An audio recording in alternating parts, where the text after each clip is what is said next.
Des fois, tu t'agites quand tu as des problèmes. Tu nous secoues, nous tous ici, tu nous déranges. Alors que des fois, ça ne dépend d'aucun homme, ça dépend du temps.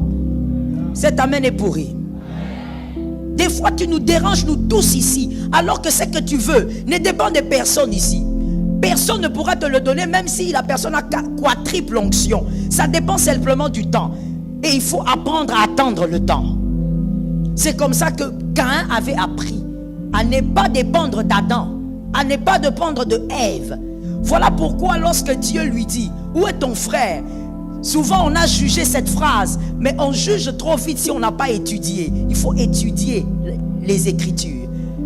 Caïn a dit à Dieu, est-ce que je suis le gardien de mon frère?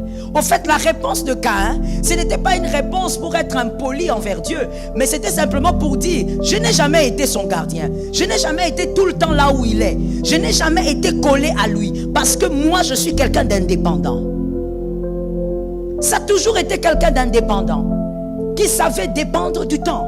Il ne dépendait pas des hommes.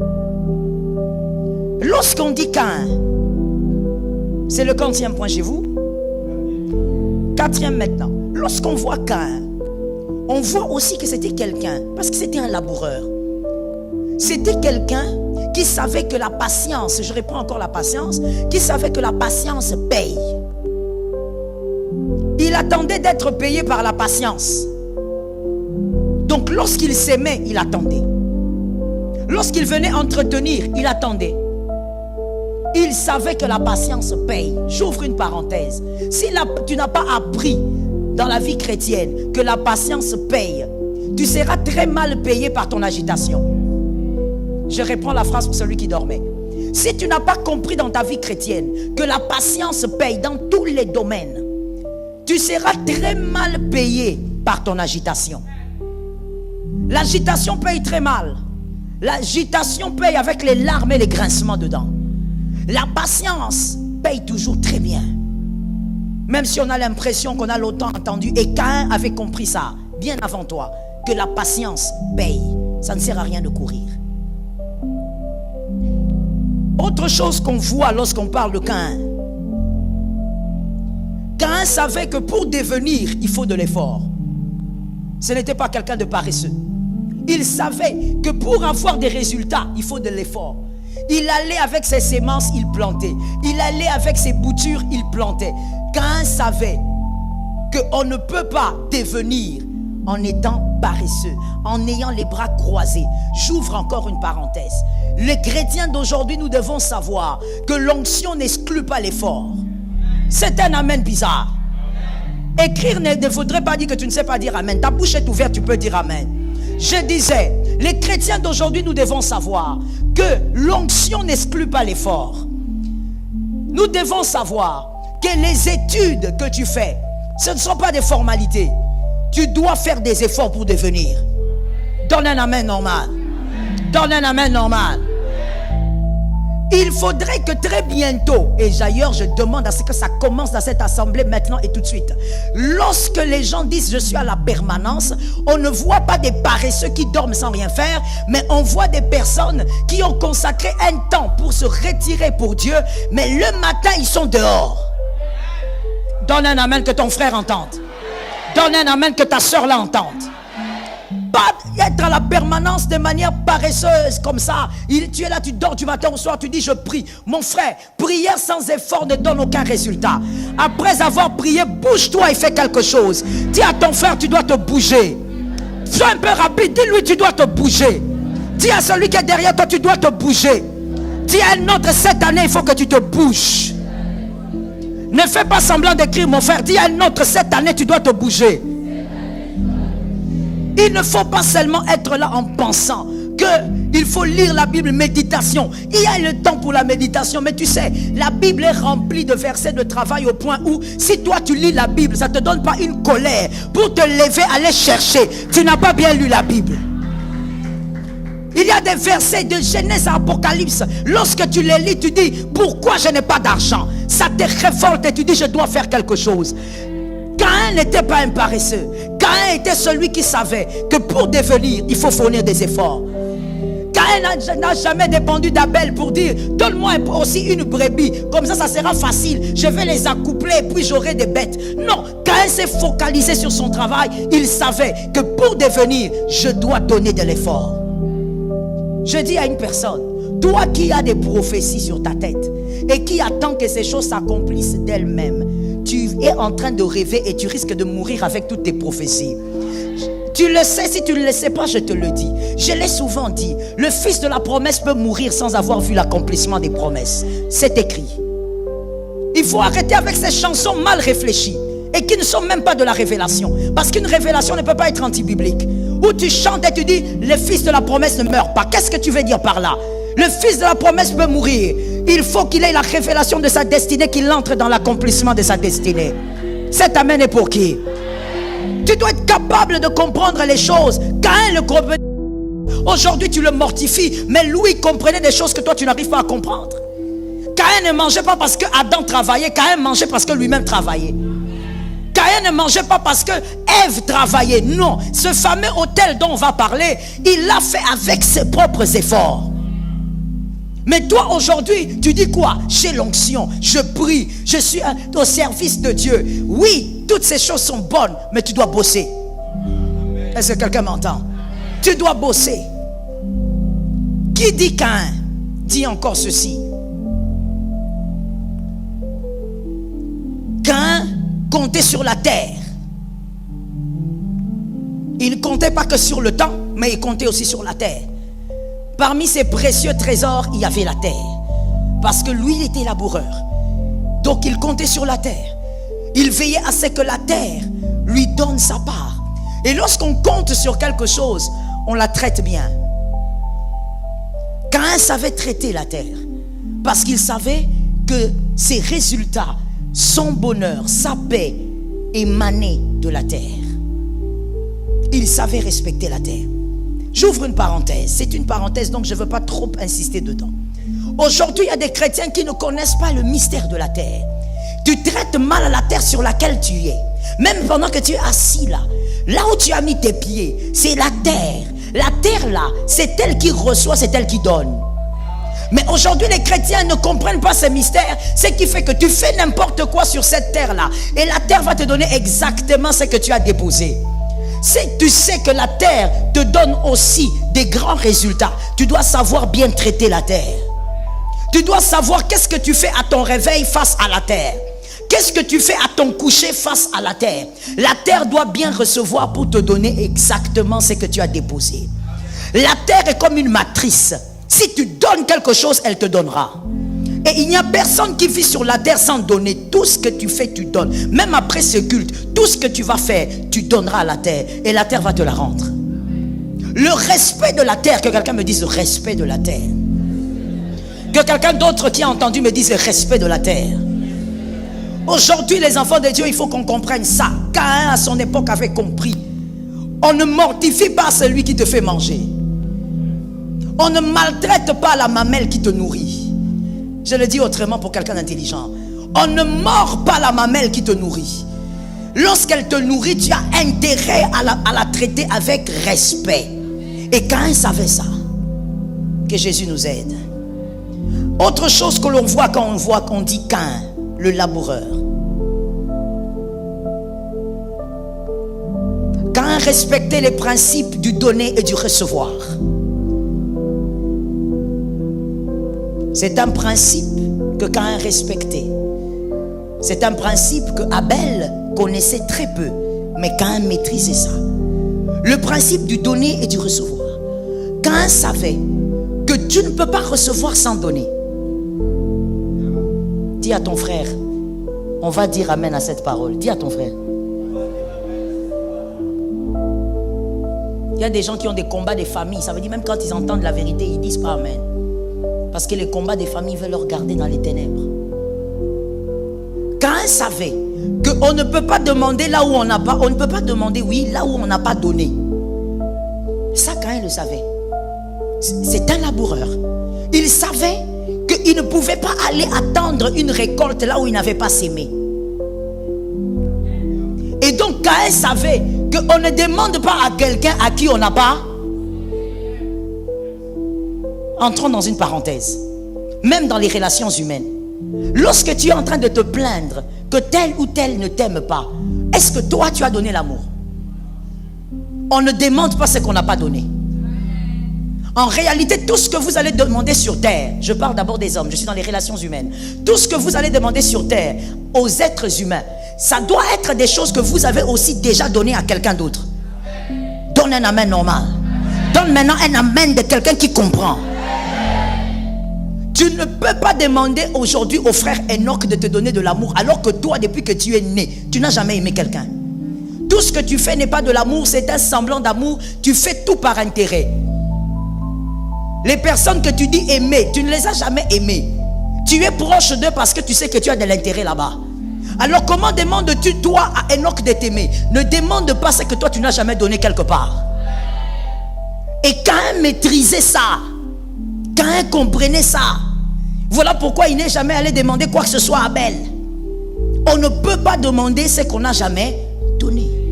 Aujourd'hui, si tu demandes de l'amour au frère Enoch, sois sûr que toi, dans ta vie, depuis que tu es né, tu as déjà aimé quelqu'un. Si tu as déjà sémé ça quelque part, tu vas récolter ça aussi quelque part. Ça tombe sur celui qui a entendu. Parce qu'en réalité, on ne récolte pas toujours là où on a sémé.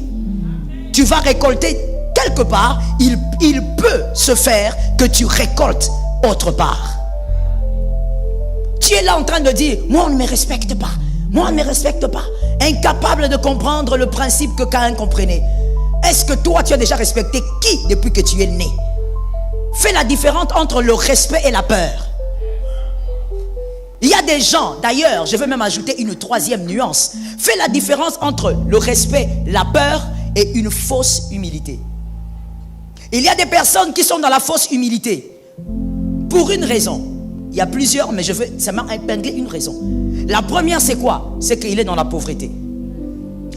Une autre, je vais mettre un peu de l'eau dans mon vin. Une autre, il n'est pas dans la pauvreté. Une autre raison donc, la personne n'est pas dans la pauvreté, mais la personne est dans une position où elle est obligée de respecter. Ce n'est pas du respect. C'est la position sociale qui t'impose ce que tu fais. Ce n'est pas du respect. Tu n'as jamais respecté qui que ce soit. Le jour où toi tu auras des âmeurs, on se demande si tu vas respecter. La personne là que tu t'inclines là pour la saluer. Le jour où tu auras des châteaux, est-ce que tu vas le faire?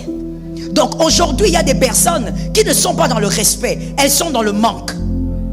Et comme elles sont dans le manque, elles se sentent obligées de se diminuer, d'être petites pour qu'elles continuent à garder les avantages. Ce n'est pas le respect. Le respect qu'on donne à une personne, à tout être humain. Est-ce que toi tu as déjà respecté quelqu'un? Quand tu te plains que quand moi je parle, personne ne m'écoute, tu as déjà écouté qui? On ne demande pas ce qu'on n'a jamais donné. Et j'insiste parce qu'il y a toujours des gens qui sont... J'insiste en disant, quand je dis qu'on ne demande pas ce qu'on n'a jamais donné, je ne dis pas qu'il faut absolument que tu donnes à la même personne. Tu peux avoir donné à 15 ans de l'amour à quelqu'un, un orphelin qui n'avait personne. Tu lui as donné de l'amour, tu lui as donné ce que tu avais. Toi, tu vas récolter à 25 ans. Là où tu iras, où on refuse les autres, toi, on te reçoit. Parce qu'il y a la loi du donner et du recevoir. Dis à ton frère, c'est une loi. Dis à un autre, c'est une loi. C'est la loi du donner et du recevoir. Caïn était quelqu'un qui n'attendait pas les choses gratuitement. Le laboureur n'attend pas des récoltes gratuites. Le laboureur attend des récoltes parce qu'il a sémé.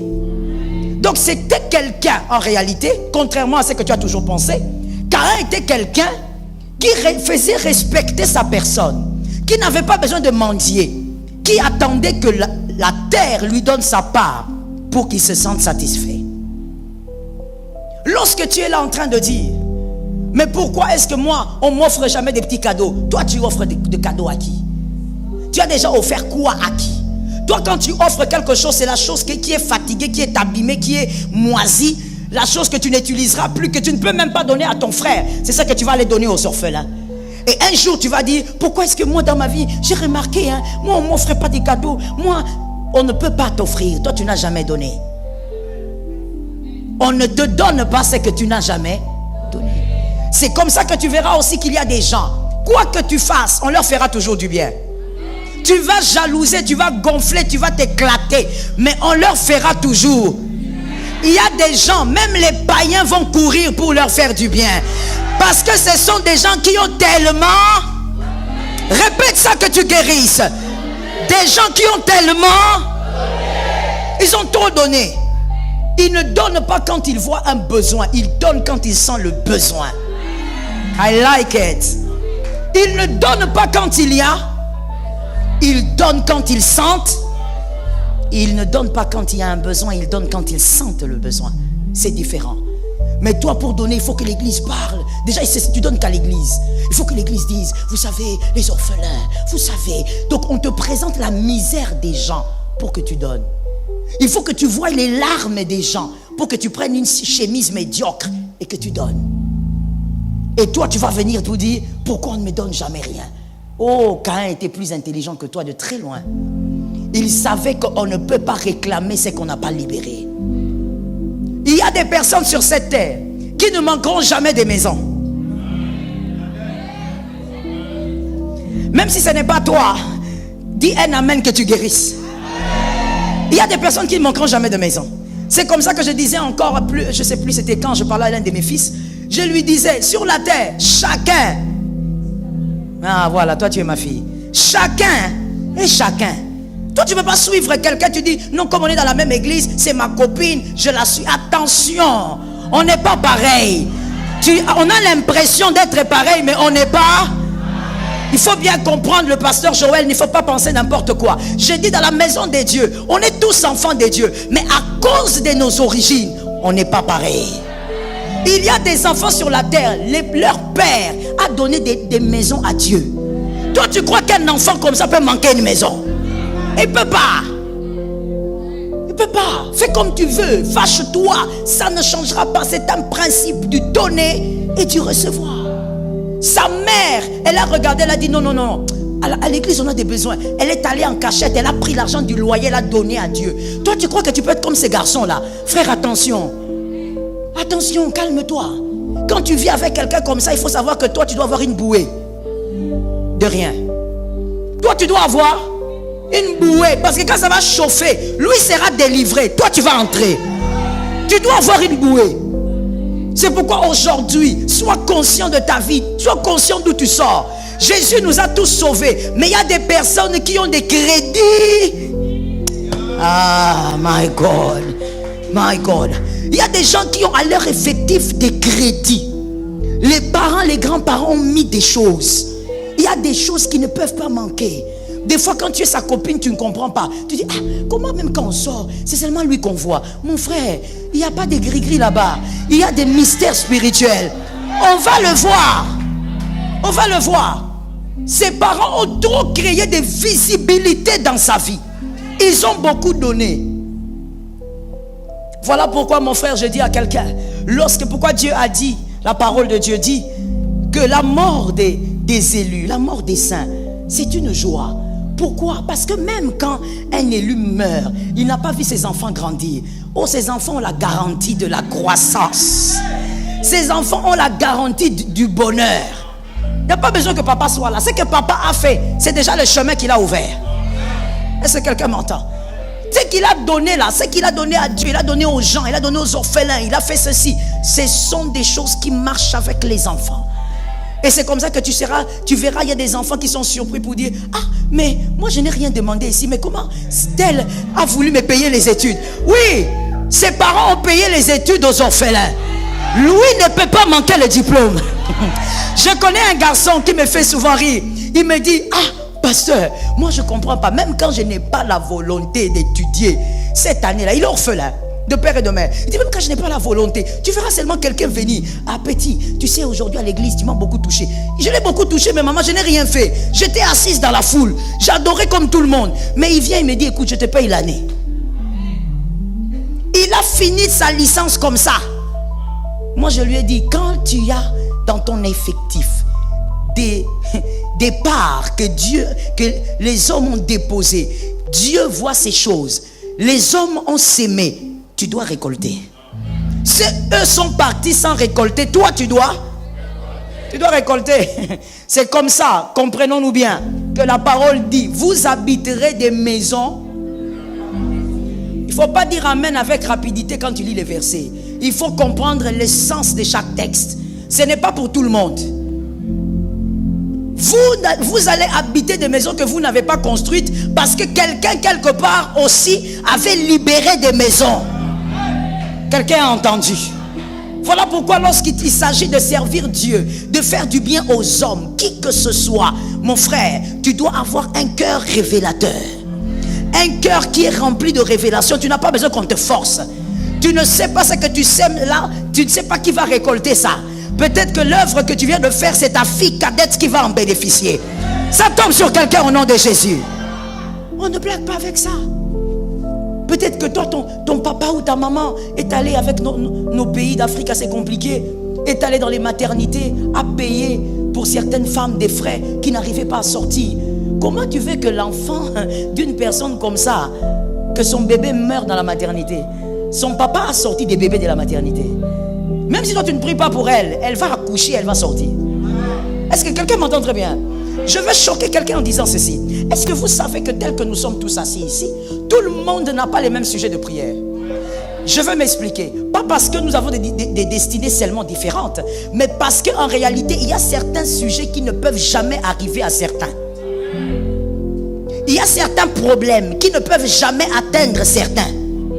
Ça veut dire qu'il y a certaines personnes qui ne peuvent pas dire, priez pour moi, que j'accouche bien. Elles n'ont pas besoin de ça. Même si tu ne pries pas, elle va accoucher, elle va sortir.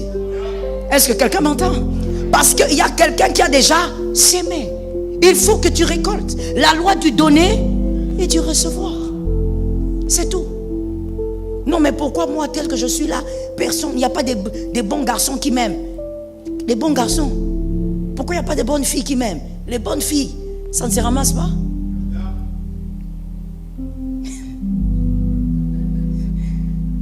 Quelqu'un me comprend? Ça ne se ramasse pas. Il n'y a rien qui se fait pour rien.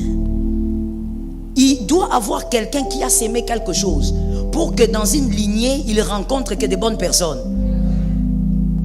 Comment voulez-vous comprendre?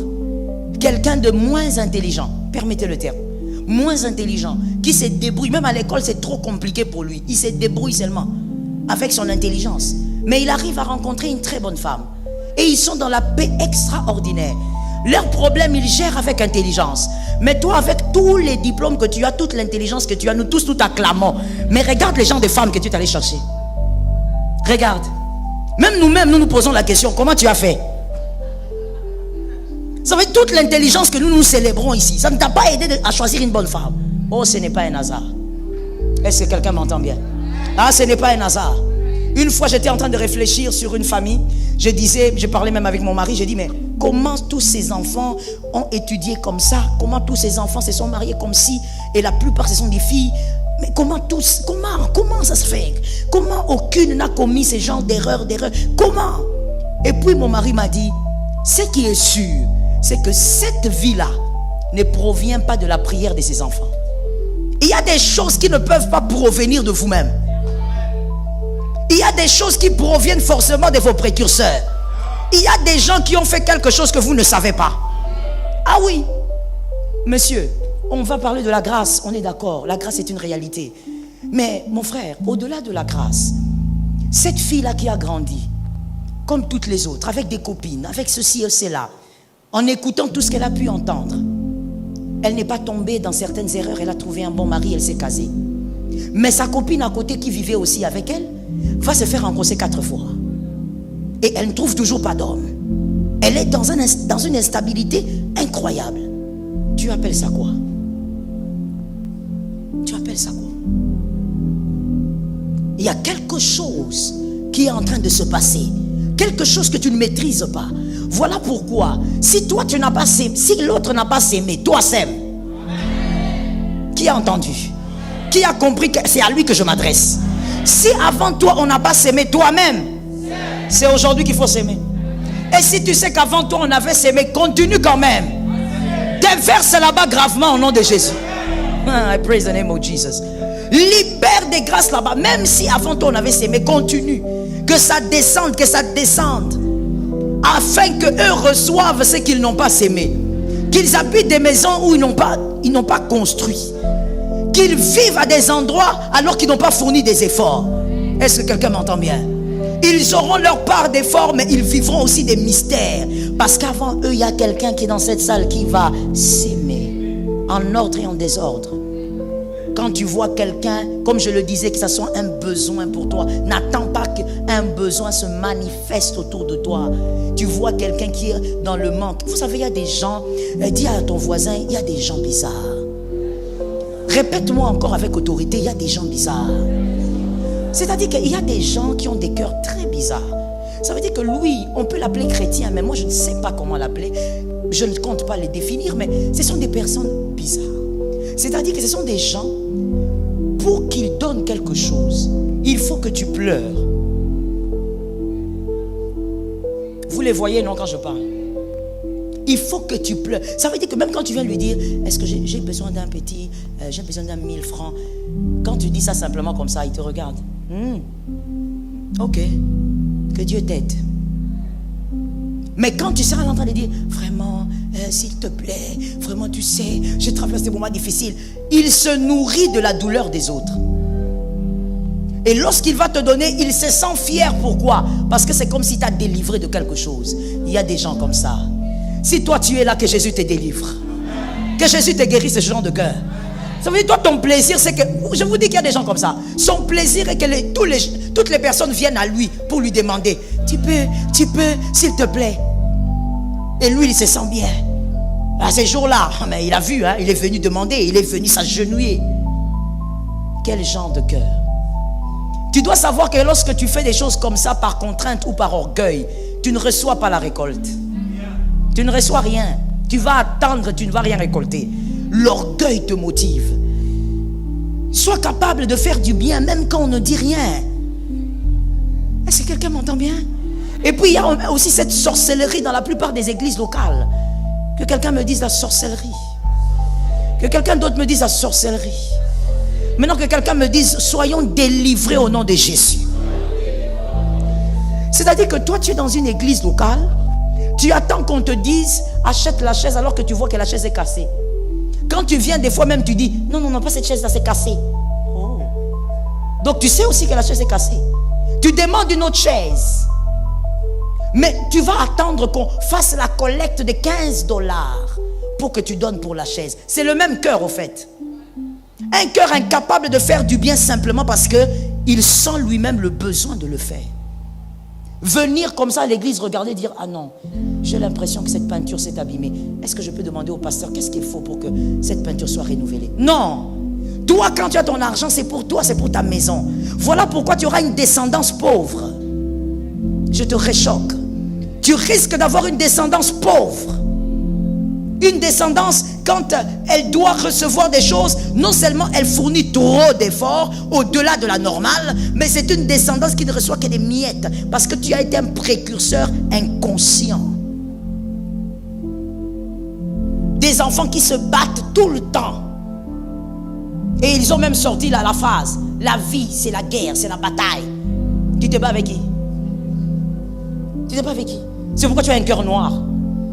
Les gens qui ont cette conception de vie, voilà, vous allez les écouter dire, oh, pourquoi le malheur m'est arrivé? Pourquoi seulement moi? Tu veux que ça arrive à qui? Cette phrase en réalité est une phrase qui révèle le cœur. Tu veux que ça arrive à qui? Ça t'arrive à toi, supporte ça. Quand tu dis pourquoi seulement moi, donc tu voudrais dire qu'il fallait que ça arrive à Enoch, il fallait que ça arrive à Julien. Qu'est-ce que tu veux dire par là? Non, c'est une exclamation. Non, c'est une très mauvaise exclamation. C'est une exclamation qui révèle la noirceur de ton cœur. Sois capable d'être un précurseur qui va libérer, qui va s'aimer en ordre et en désordre. Il ne faut pas te laisser tromper par le siècle présent qui te dira attention, si tu sèmes là-bas, la maman là que tu vois, la mendiante là qui se met au coin de Babylone là, elle peut être une sorcière. Regarde ses cheveux. Ses cheveux sont comme ça parce qu'elle n'a pas d'argent pour acheter le savon ou un shampoing. Qui t'a dit que la sorcellerie est cachée seulement dans la saleté? Toi, tu ne connais pas les sorciers en cravate. Mais dans les bureaux que tu envies là-bas, il y a des sorciers en cravate. Prends ton argent, donne à cette mendiante. Dis-lui que Jésus te bénisse. Le nom de Jésus est le code du miracle. C'est le code qui désamorce les bombes sataniques. Cet amen est bizarre, je ne sais pas si tu as entendu. Ça désamorce les pièges diaboliques. Rien que je donnerai au nom de Jésus viendra me piéger demain. Tu as menti, cet évangile n'est pas correct. Si je donne au nom de Jésus, je suis sécurisé.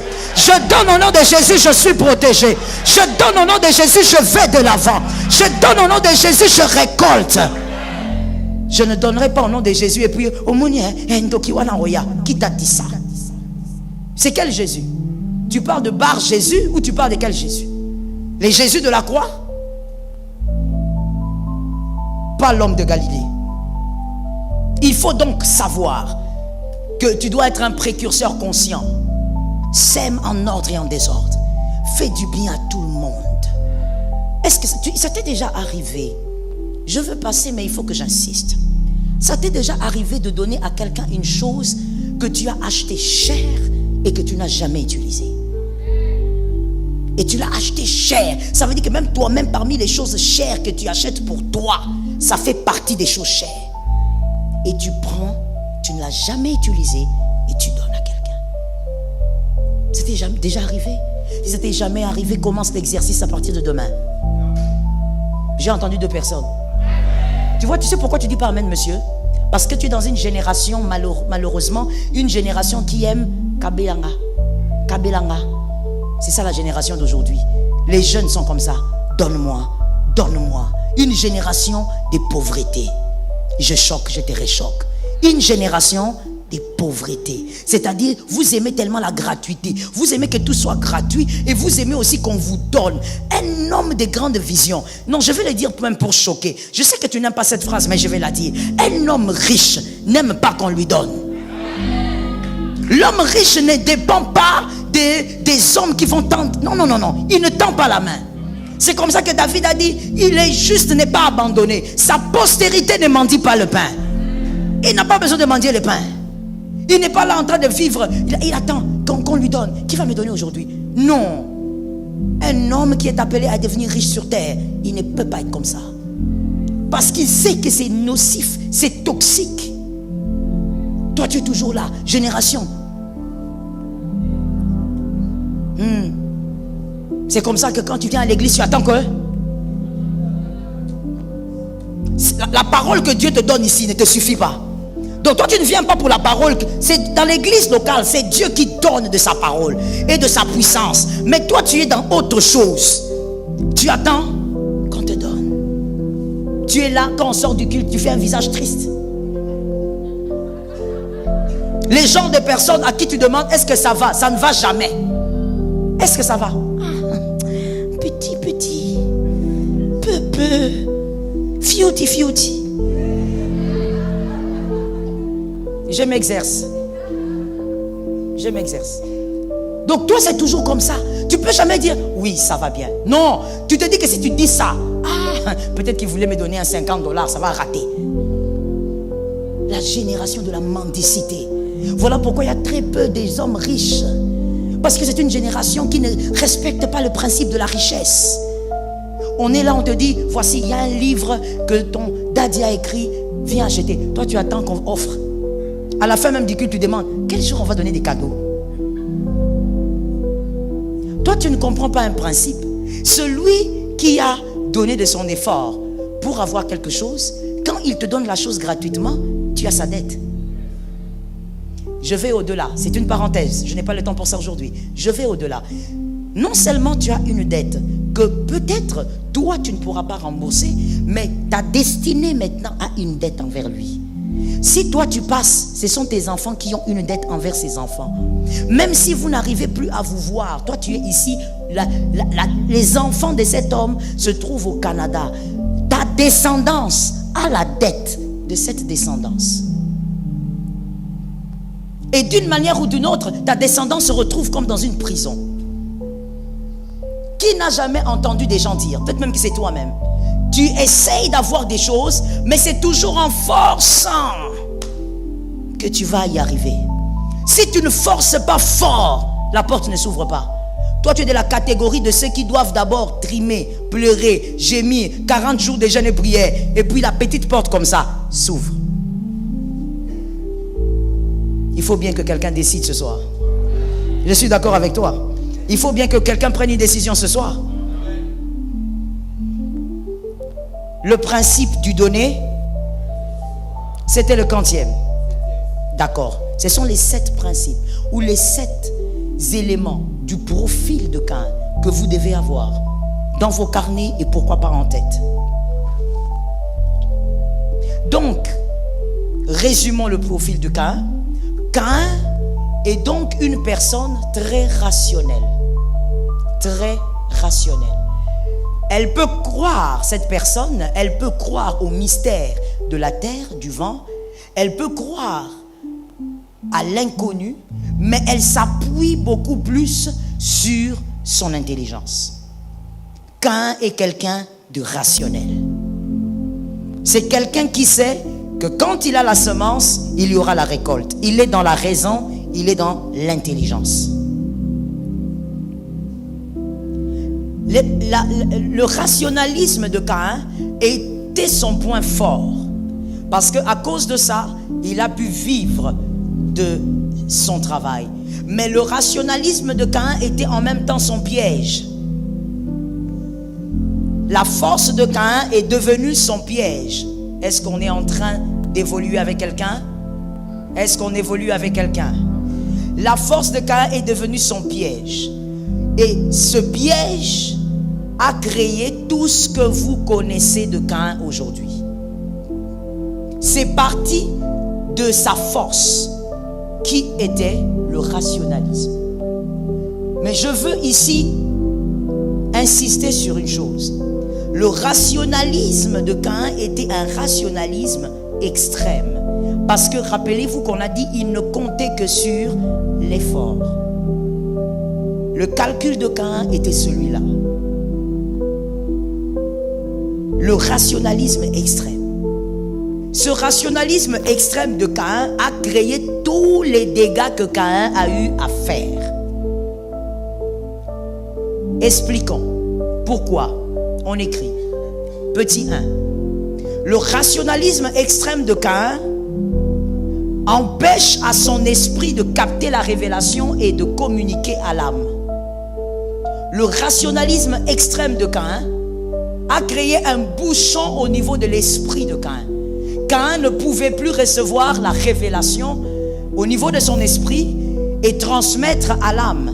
Et quand l'âme ne sait pas, tu ne sais pas. C'est l'âme qui te permet de dire « je sais ».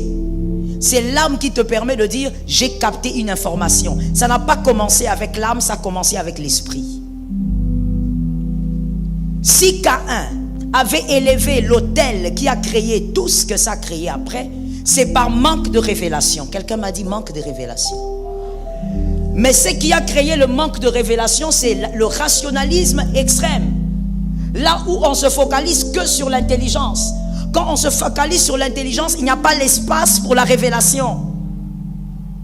Or, c'est par la révélation qu'Abel a donné une bonne offrande. Donc, en réalité, le problème de Caïn, c'était son rationalisme extrême. Il était maintenant incapable de recevoir la révélation. Mon frère, l'intelligence sans révélation va te détruire. Un amen bizarre. Un amen normal. L'intelligence sans révélation va te détruire.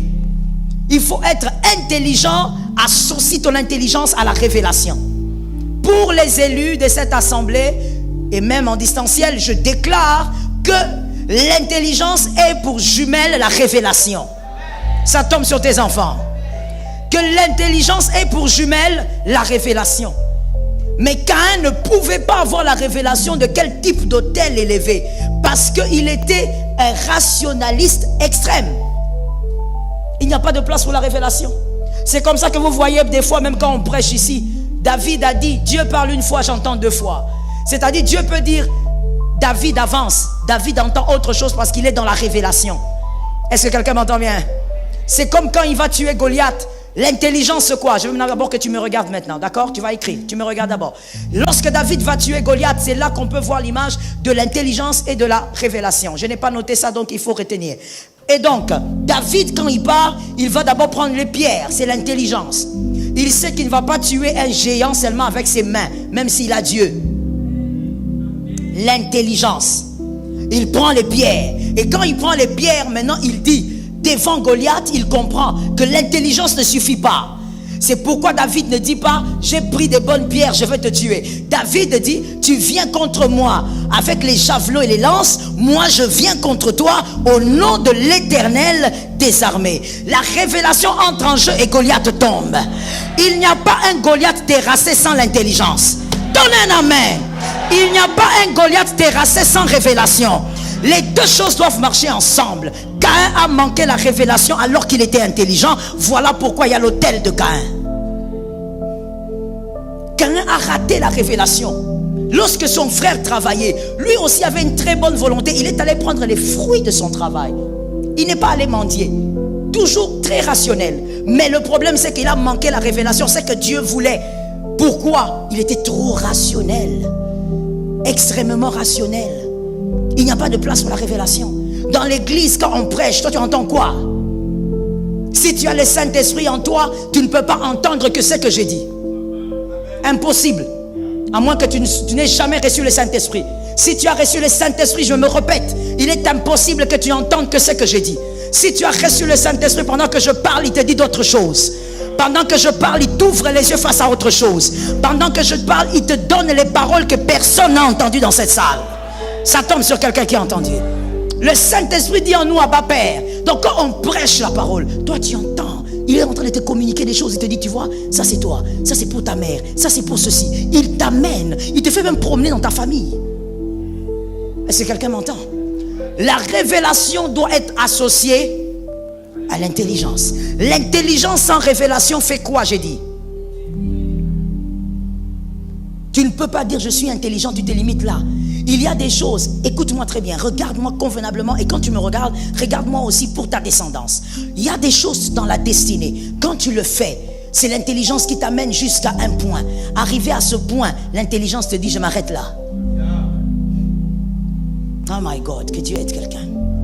Il y a des choses sur la terre, tu vas le faire, tu commences depuis la maternelle, tu vas jusqu'à avoir un doctorat, 2 doctorats, mais à un moment donné, l'intelligence te dit, c'est ma ligne de limite, je ne peux pas dépasser la limite. Et en ce moment-là, il faut qu'autre chose entre en jeu. C'est comme ça que tu vois des hommes très intelligents, sortant même d'Harvard, mais qui sont dans la magie, qui sont dans la Rose-Croix, dans les Illuminati. Pourquoi ils sont dedans? Des hommes très intelligents comme ça, est-ce qu'ils ont besoin d'être dans les sectes comme ça? Oui, pourquoi? Parce qu'à un moment donné, l'intelligence te dit, je m'arrête là. Il faut qu'autre chose t'amène au-delà. Est-ce que quelqu'un m'entend ou tu es venu seulement m'entendre pour quelqu'un? Ça veut dire que l'intelligence te dit, je ne peux pas aller au-delà de la limite. L'intelligence te dira, je t'ai donné la chaise, mais je ne t'aiderai pas à garder la chaise.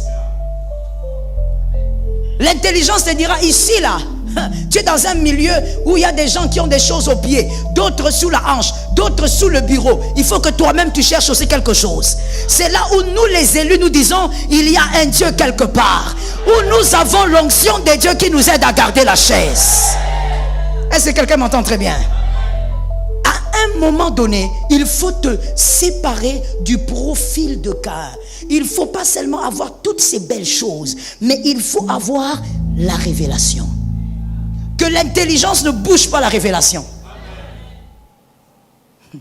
Je vais vous dire quelque chose. C'est un exemple qui m'a toujours, ça m'a toujours impressionné. Et quand je pense à Dieu, je dis, tu es impressionnant. Et tu es tellement impressionnant qu'on ne sait même plus quoi dire. Une fois, j'ai parlé à une dame. D'ailleurs, moi, j'avais oublié. J'ai parlé à une dame dans mon bureau, à la Cité Verte. Elle est venue me voir, c'est une maman, elle est une grand-mère même. Elle avait plus de 60 ans, Elle vient me voir, elle me dit, pasteur, j'ai tel problème, je suis malade, je souffre de telle maladie. Je prends aussi des cachets, priez pour moi. Je dis, ok. Elle s'est mise, j'ai prié pour elle. Et après, en m'asseyant, écoute-moi très bien, la part de la révélation. En m'asseyant, j'entends l'esprit me dire, dis-lui de ne plus prendre ces cachets-là. J'ai dit, ok. Alors je dis, bon, je veux dire de ne plus prendre ces cachets parce que, Seigneur, tu vas guérir instantanément. Le Saint-Esprit me dit, dis ce que je t'ai dit. Ne dis pas ce que je n'ai pas dit. Dis-lui simplement de ne plus prendre ça. Alors, je veux vous dire sincèrement, chers frères et sœurs, c'est que moi, je n'aime pas quand Dieu me donne ce genre de révélation. Non, je n'aime pas. Pourquoi? Parce que ma raison fonctionne. Je me dis, Seigneur, même si je priais pour elle, elle peut continuer avec les médicaments et toi, tu vas guérir en chemin. Dieu m'a dit, dis-lui de ne plus prendre. Je dis, ok. Je dis, maman, tu sais, voilà, tu dis que tu as ces douleurs-là, tout ça, mais Dieu a dit ne prends plus. Il dit, ok. Alors, comme je voyage, je veux voir ma fille à tel endroit, que je laisse alors les médicaments. Il dit, oui, Dieu a dit, il faut laisser ça. D'accord, pasteur, je vais faire ce que vous avez dit. Et elle part. Moi, j'ai oublié. On cherche des problèmes des fois. Et un jour, je vais donc prêcher à cet endroit. Et la famille vient, la famille est contente de me voir. Et puis la maman aussi est là. Je dis, oh, maintenant je me rappelle de toi, Dieu là. Et puis on s'embrasse. Et puis elle me dit, maman, viens, on va parler. On se met. Et puis elle me dit, tu te rappelles quand j'étais dans ton bureau? Je dis, ah oui, je vois. Tu m'avais dit de ne plus. Oui, c'est vrai, je vois. Elle dit, quand je suis arrivé ici, j'ai commencé à avoir des douleurs atroces. Alors je suis allé à l'hôpital. Et à l'hôpital, on me dira que les médicaments que je prenais étaient en train de me tuer. Que c'était des médicaments non appropriés par rapport à ma maladie. Oui, et que ça accélérait ma maladie. On m'a dit, si tu avais continué même pendant 2 semaines, tu serais morte. Écoute, elle n'avait pas été guérie quand le médecin parlait, elle avait mal. Mais la révélation disait qu'il fallait arrêter. Parce que la révélation ne disait pas arrête pour guérir, mais arrête pour ne pas mourir. Tu vois ça? Même à moi, Dieu ne m'avait pas dit ça. Il m'avait rien dit. Il m'avait dit seulement, dis-lui d'arrêter. Alors je suis resté là toute la soirée en train de réfléchir à Dieu. Et puis je me suis dit, Dieu, je réfléchis seulement parce que je dois réfléchir. Parce que je sais que même si je réfléchis, je ne te comprendrai pas. Comment tu peux faire ça? Ça veut dire que Dieu, je répète encore la phrase, Dieu ne voulait pas dire arrête les cachets pour guérir, arrête les cachets pour ne pas mourir. J'ai dit c'est pas possible. Donc c'était ça. Derrière cette instruction, cette révélation, c'était plutôt ça. Je dis à une personne, sans révélation, tu vas commettre des erreurs que tu peux éviter. Sans révélation, tu vas tuer des gens. Sans révélation, tu vas tuer ta destinée. Sans révélation, tu vas tuer ta descendance. L'intelligence ne suffit pas. Sois intelligent et appelle la jumelle de l'intelligence. Est-ce que quelqu'un m'entend très bien? David était intelligent, très intelligent. Mais quand il regarde Jonathan, quelque chose se passe en lui. Mon frère, quand tu as la révélation libre, quelqu'un m'a dit libre. Quelqu'un d'autre m'a dit ouverte. Quand tu as la révélation ouverte, même si tu rencontres l'homme de ta destinée, tu vas sentir. Tu vas regarder, tu dis non, je sens que cet homme, je ne dois pas le lâcher. Je sens que cette femme, je ne dois pas la quitter. Même si les hommes partent, moi je reste. Qu'est-ce qui t'a dit ça? Tu ne sais pas, mais tu sens. Parce que la vérité, c'est que Dieu ne te dira jamais tout. Je l'ai dit le dimanche. Dieu te dira, tu iras au sommet, mais il ne te racontera pas l'histoire de la vallée. Peut-être qu'avant d'arriver au sommet, on va te déshabiller dans la vallée. Mais ça, il ne va pas te dire. Il va seulement te montrer, tu es glorieux, 2023. Mais avant d'arriver là, tu vas monter là sans habit. Est-ce que quelqu'un m'entend? Donc je dis à une personne, sois différent de Caïn, tu ne vas pas envier l'autel d'Abel. Et même, tu ne vas pas construire un mauvais autel. Tu vas avoir la révélation de ce que Dieu désire. Lorsqu'on parle à l'église, entends la révélation. Lorsque tu sors sans une révélation, sois triste. Sois triste, c'est comme si tu es allé au musée, tu t'es baladé, tu es sorti. Lorsque tu es dans la présence de Dieu, dis-toi, Dieu m'a augmenté, il m'a révélé telle chose, je dois m'appliquer. La révélation va te délivrer de la mort. Est-ce que quelqu'un m'entend? Il y a des moments où les gens seront là, ils vont trouver que c'est une journée ordinaire. Mais toi tu dis non, je sens que ce jour ici, il y a quelque chose qui va arriver. Je dois être présent, je dois me mettre en prière. Est-ce que quelqu'un m'entend? On m'a raconté l'histoire d'une famille. Oh my God, que Dieu aide les hommes et les femmes qui m'entendent à être des hommes de révélation. Ça tombe sur quelqu'un qui a entendu. Sois un homme, une femme de révélation. On m'a raconté l'histoire d'une petite famille. Le papa, il est déjà dans la... Je crois qu'il a 70 ans. Avec sa femme et ses enfants. Un matin, il se lève, il dit, je sens qu'il y a beaucoup de combats qui sont derrière nous. Venez, on va prier. Les enfants sont venus. Ils ont prié avec la maman. Et puis, ils sont sortis. En sortant, le père et la mère ont fait l'accident. Le père a eu un choc sérieux au niveau du crâne. Et la maman a aussi des chocs au niveau des pieds, tout ça. Il y a eu même des morts au milieu d'eux, mais les deux sont sortis. Pendant qu'on était en train de soigner les parents à l'hôpital, le garçon là où il était sorti, il fait l'accident. Et oui, dans cet accident-là, il y a des morts, mais lui sort. Pourquoi? Parce qu'il y a eu un père qui a senti que la journée là n'était pas seulement une journée. Il a senti que l'atmosphère spirituelle avait quelque chose. Je dis à quelqu'un, sois très intelligent et sois très révélé. Est-ce que quelqu'un m'entend? Fais grandir tes enfants tout en sachant que tes enfants sachent que mon père, ma mère, c'est une personne qui navigue dans la révélation. C'est une personne, quand elle me dit non, c'est non. Parce qu'il y a quelque chose derrière qu'elle entend, qu'elle sent. Est-ce que je parle à quelqu'un? Ne sois pas un homme charnel. Dis-moi, je ne veux pas être un homme charnel. Oh, réponds-moi. Ne sois pas une femme charnelle. Dis-moi, je ne veux pas être une femme charnelle. Tu ne peux pas être un homme charnel. Sois un homme spirituel. Tu as beaucoup de diplômes, mais tu as aussi la révélation. Lorsque, avec tous les diplômes que tu as été capable de dire, cet homme est dangereux pour moi, il faut que je prenne un autre chemin. Un esprit de révélation doit te couvrir. Tu choisis une maison, tu es capable de voir que cette maison est bizarre. Tu entres dans un marché, tu sais que tu ne peux pas acheter telle chose parce qu'il y a quelque chose dedans. Est-ce que quelqu'un peut m'entendre?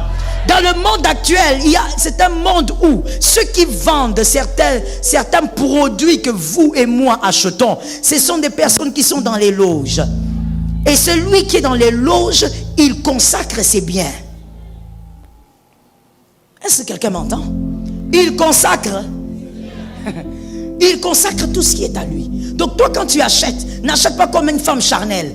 Tu viens là avec ton sac là, gros sac, tu entres seulement là, et puis tu viens, oui, je fais ça, je fais ça. Fais attention, tu vas acheter un serpent. Tu vas acheter un cercueil que tu vas déposer dans la maison. Tu crois que tu as acheté un vase, alors que c'est tout un cercueil qui est en train de vous surveiller, vous tous. Sois quelqu'un de révélé. Lorsque tu prends quelque chose de mauvais, ton esprit te dit, ça doit sortir. Ça ne doit pas rester chez toi. Je prophétise au nom de Jésus, l'esprit de révélation sur ta tête. L'esprit de révélation sur ton âme. L'esprit de révélation sur tes enfants. Je déclare que tu dois te dissocier de cet esprit d'aveuglement au nom de Jésus. Que la cécité te quitte au nom de Jésus. Sois un homme de révélation. Sois une femme de révélation. Que ton intelligence marche avec la révélation. Que toi-même tu entendes les anges même quand les autres n'entendent pas. Ah, même ton adoration sera distinguée parce que toi tu as la révélation. Que tu sois capable d'entendre un miracle dans la prédication même quand le voisin n'entend pas. Que l'Éternel t'accorde un esprit de révélation. À partir de ce soir, sois délivré de la cécité. Sois délivré de l'esprit d'aveuglement. Toi, tu entendras Dieu. Toi, tu verras des révélations. Tes songes seront révélateurs. Au nom puissant de Jésus, tout ce qui est à toi sera révélé. Devant toi, tu marcheras avec révélation. Je parle à quelqu'un. Tu entreras dans les maisons avec révélation. Tu dormiras avec révélation. Tu prieras avec révélation. Tu demanderas avec révélation. Tu demanderas au Seigneur des choses avec révélation.